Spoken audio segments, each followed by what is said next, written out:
Bueno, para esta charla vamos a responder 3 preguntas. Entonces vamos a responder qué es la terapia biológica, para que ustedes lo entiendan, cuáles son los medicamentos útiles para la artritis, para el tratamiento de la artritis reumatoide, los medicamentos biológicos, y vamos a mirar qué nuevas terapias hay, o por lo menos cómo se hacen, o hacernos una idea.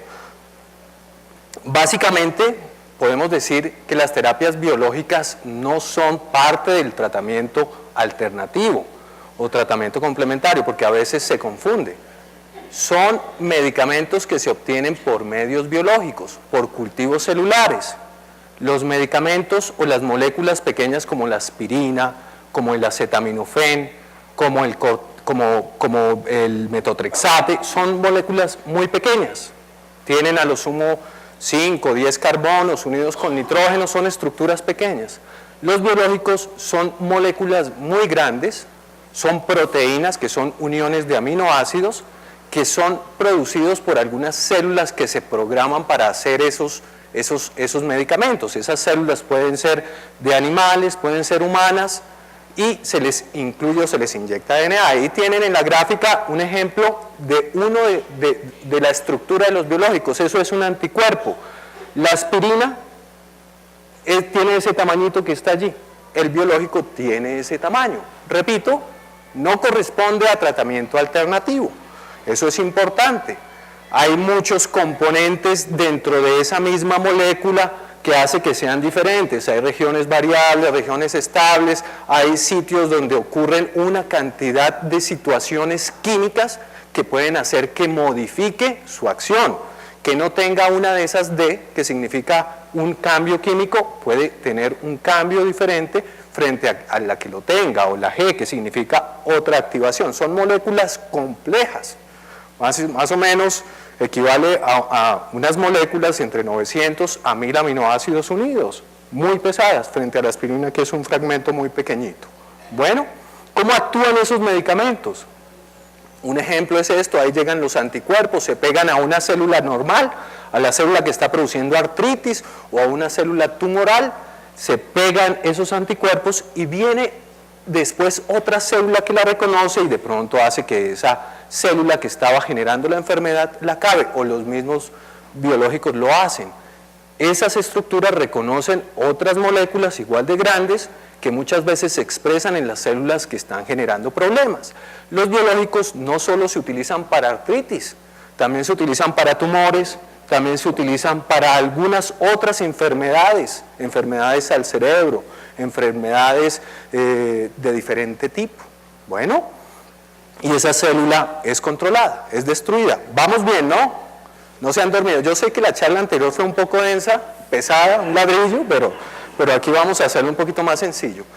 Esto es para recordar un poquito su curso de biología. Esto es una célula que tiene un núcleo, que tiene un citoplasma, que tiene unas estructuras donde se producen las proteínas y donde cada organelo pequeñito tiene una función.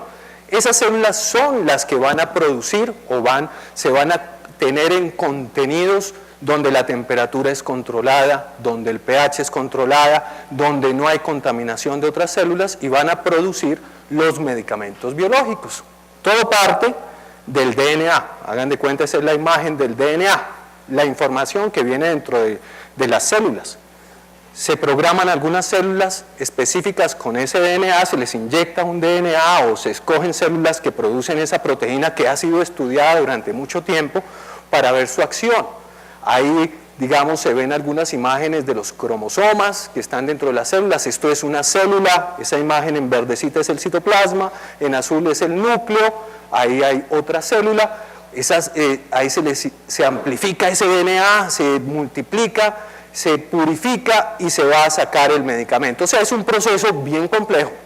Esto no es como un suerito multivitaminizado de terapia biológica que dicen y que les cobran tanta plata. Es un medicamento con bastante tecnología, con mucho tiempo de elaboración y con muchos procesos que tienen que ser muy controlados. Como la cerveza, hay que fermentar esos productos, esas células, purificarlos. Básicamente se tienen demasiados procesos. No les voy a explicar cada uno de estos procesos Pero esto hay que estandarizarlo, se hace en unas plantas muy grandes, los laboratorios invierten miles de millones para que salga un medicamento purificado, para conocer la dosis que va a servir, para conocer la dosis que es segura, para terminar con los medicamentos. Después de haber identificado eso, ya hacen plantas más grandes. Ahí ven cómo hay contenedores de poquitos litros hasta contenedores de 10.000 litros. Entonces son procesos bien largos. Y parten de una sola célula, y esa célula la cuidan, la multiplican, porque es un proceso bastante denso. ¿Está complejo hasta aquí? ¿Se está entendiendo? El doctor Fernández no está entendiendo porque se durmió con su ladrillo.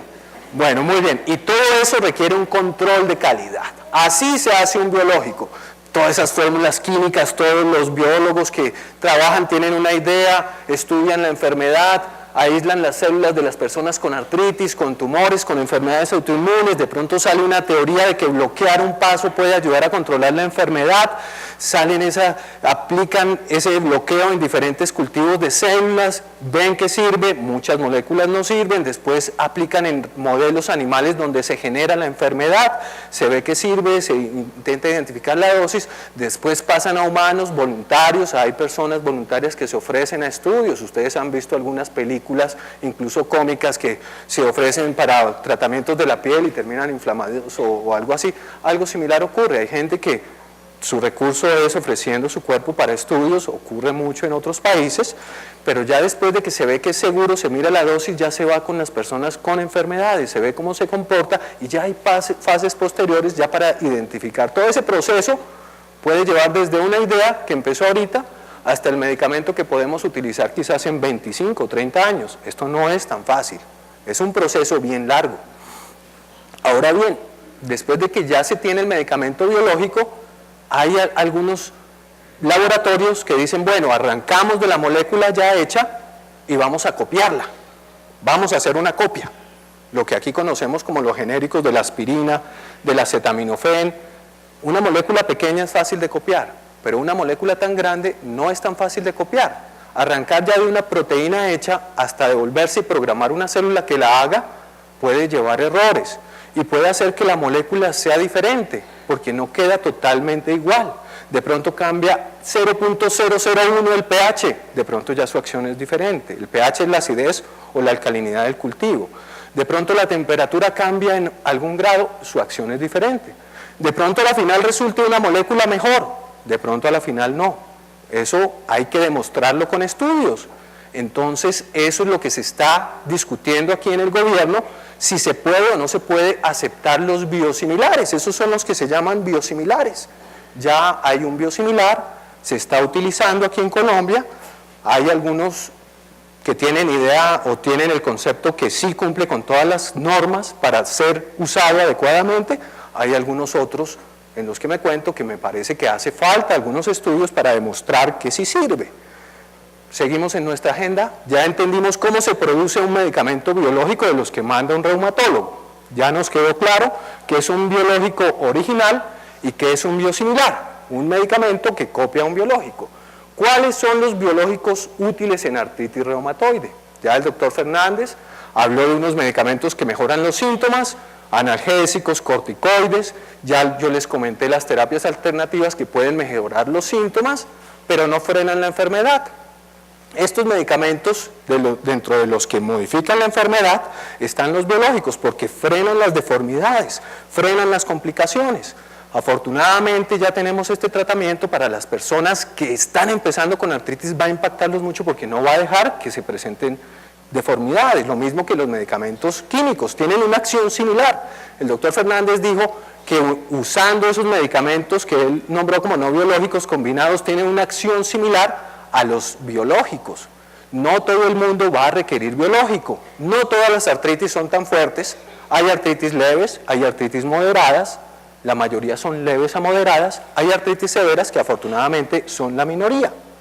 Eso es lo que nosotros identificamos mirando los criterios, evaluándolos a ustedes y vamos a ofrecerles el tratamiento de acuerdo a los requerimientos que tengan. Los medicamentos biológicos son buenos, son potentes, pero pueden tener efectos secundarios. Aquí esto ya lo habló el doctor Fernández, esta gráfica se las muestro con más nitidez, yo sé que la charla de él fue un poco borrosa como la gráfica que él mostró, pero esta gráfica lo que muestra es que entre más temprano iniciemos el tratamiento, menos deformidad van a tener. Entonces, si nosotros iniciamos el tratamiento apenas inicia la enfermedad no nos deforma, no afecta, no impacta la funcionalidad, la parte social, el ánimo, o sea, es una enfermedad que se controla. Si ustedes dicen no, o sea, si pasa lo que pasa con el sistema de salud, que mientras que inicia la enfermedad y manejamos los síntomas y de pronto no llega el reumatólogo, durante el primer año ya hay deformidades que no se van a poder recuperar. Pero se impacta la historia natural. La historia natural es en blanco. Los otros colores indican en el momento en que impactamos. ¿Cómo van? Veo bostezando, estoy como aburrido, ¿no? Tiene razón. Bueno, ya habló el doctor Fernández de los medicamentos no biológicos, de su acción, las dosis es importante. Según las últimas guías, es recomendado iniciar con dosis altas de 15 a 20 miligramos para ver si son efectivos. Lo mismo las dosis de la hidroxicloroquina y de la sulfasalacina, es bueno llegar a las dosis máximas. Leflunomida, y aquí llegamos a los biológicos. Esos son los biológicos que están autorizados, son medicamentos que están autorizados. Vamos a empezar. El etanercept fue el que primero llegó. Esa es una molécula que lo que hace es captar una sustancia que se llama el factor de necrosis tumoral alfa. Esa sustancia hace que las células que se activan inflamen, que las células que los inflaman se inflamen mucho. Es como un amplificador, algo que se estimula. Al bloquearlo evita que progrese la enfermedad. Ese es el medicamento innovador. Ese es el que sacó los estudios, hay estudios más o menos desde 1998, 97 publicados en grandes revistas donde ya, digamos, iba a salir al mercado. El medicamento biosimilar se llama Gisaipu, Etanar. Este es el medicamento que salió años después, que se elabora en China, que hay todavía discusión si es un medicamento o no que es seguro usar. Tengo mis reservas al respecto, me parece que falta información, pero es un medicamento que ya el gobierno en su momento autorizó, entonces está disponible. Muchos de ustedes van a recibir el uno o el otro. Es importante no modificar el medicamento porque a veces le dan uno, a veces le dan otro, y si presentan un efecto secundario no vamos a saber cuál de los dos fue. Entonces dense cuenta qué caja es, el nombre, anótenlo para que le puedan decir al reumatólogo, si no, no vamos a poder hacer la vigilancia adecuada. Hay otro que es el infliximab, que se coloca, es el segundo que llegó, se coloca inyectado, se coloca una dosis ahorita, otra a los 15 días, otra a las 4 semanas de esa segunda dosis y después cada 8 semanas, y de acuerdo a si va respondiendo o no, se acorta el tiempo o se aumenta la dosis. Hay otro que se llama el Humira, el adalimumab, que se coloca cada 15 días inyectado como la insulina. Hay otros medicamentos como el certolizumab, que se coloca 2 ampollitas cada mes, el Simponi una cada mes, el Abatacept, que se coloca inyectado cada 28 días, el rituximab, que se puede colocar cada 6 meses o cada año de acuerdo a las necesidades, y el tofacitinib, que es un medicamento que está saliendo nuevo, que frena un proceso dentro de la célula. Es una molécula pequeña que actúa diferente a los demás, pero se considera dentro del grupo de biológicos. Son medicamentos que sirven, tienen una potencia similar al metotrexate, y cuando se usan en conjunto con metotrexate disminuye la probabilidad que el cuerpo rechace o genere resistencia a ese medicamento, en la mayoría de los casos. A veces se va perdiendo su acción, y muchos de ustedes de pronto notan que va perdiendo la acción de ese medicamento en la medida que va pasando. Es importante establecer la existencia o no de infecciones ocultas en su cuerpo, que no haya una tuberculosis oculta, porque se puede disparar, y hay personas que han hecho una tuberculosis diseminada y fallecen. Entonces hay que hacer unos estudios adecuados. Una hepatitis oculta también viral puede generar complicaciones y puede hasta fallecer la gente. Son medicamentos que son más potentes. Estamos iniciando, digamos, el conocimiento todavía en esa enfermedad, si bien se están disponibles desde el 98-99, todavía se consideran medicamentos jóvenes. Modifican la respuesta biológica, básicamente eso es lo que hacen. Hay medicamentos biológicos no solo para artritis, y los medicamentos biológicos son muy antiguos, y uno de los primeros son las insulinas. La insulina para controlar el azúcar, ese es un medicamento biológico. Y hay originales y hay biosimilares, y las insulinas se han podido utilizar. Probablemente los biosimilares sirvan, pero hay que demostrar que sirven. Hay otros medicamentos que vienen en camino y de los cuales el proceso para llegar a establecer que sirven es este que está acá. Partimos de una idea, estudios en pipetas, estudios en cultivos celulares, aislado, eso puede durar entre 3 a 5 años, poder tener una idea y desarrollar y sacar de ahí alguna molécula. De cada 5.000 moléculas que se ensayan en esa fase, en fases posteriores, ahí van como subiendo la escalerita, haciendo pruebas y demostrando que es seguro, que es eficaz, que es adecuado. Hay una revisión y aprobación por un comité ético, después entran a estudios de fase 1, que son en personas, en humanos sanos voluntarios. Ese proceso puede llevar entre 1 o 2 años, ahí estamos sumando alrededor de 7 años de una idea que sale, y ya el filtro de 5.000 moléculas que iniciaron, solo 5 pasan a ese filtro. De ahí pasan a estudios fase 2, fase 3, que ya son personas con la enfermedad, se quiere ver su dosis, se quiere ver su eficacia, su seguridad a corto, largo plazo, cómo lo toleran los pacientes. De ahí pueden pasar otros 5 años adicionales, estamos hablando de 12 años. Y ya para que se apruebe, se revise, puede pasar hasta 25 años. Son procesos que pueden llegar hasta alrededor de 30 a 35 años cada medicamento biológico. Es un estudio largo. Nosotros en el centro, en el Instituto de Reumatología o en algunos otros centros, incluimos pacientes y los invitamos para participar en estos estudios ya en las fases finales. Generalmente es aquí en esta fase 3 o entre la fase 3 y la fase de revisión. Estos estudios son controlados, son pagados por la industria farmacéutica, es decir, ustedes no tienen que pagar los medicamentos, son medicamentos que ya vienen, se conocen, obviamente se va a probar en ustedes. La idea es que tengan en cuenta esto, es una alternativa, es voluntario, se les va a invitar de acuerdo a las características de cada artritis que tengan. Hay personas que pueden ingresar, hay otras personas que no, son estudios que son muy pequeños, de cupos muy pequeños, reducidos. Entonces es probable que algunas personas los invitemos a participar y hay moléculas nuevas que están saliendo. Entonces es un proceso dinámico y para poder que salgan nuevos medicamentos también se requieren de estos estudios. Entonces es un aporte que damos para la posibilidad de tener medicamentos nuevos. Entonces lleguemos a nuestras conclusiones de estas 3 preguntas. La elaboración de un medicamento biológico es un proceso complejo.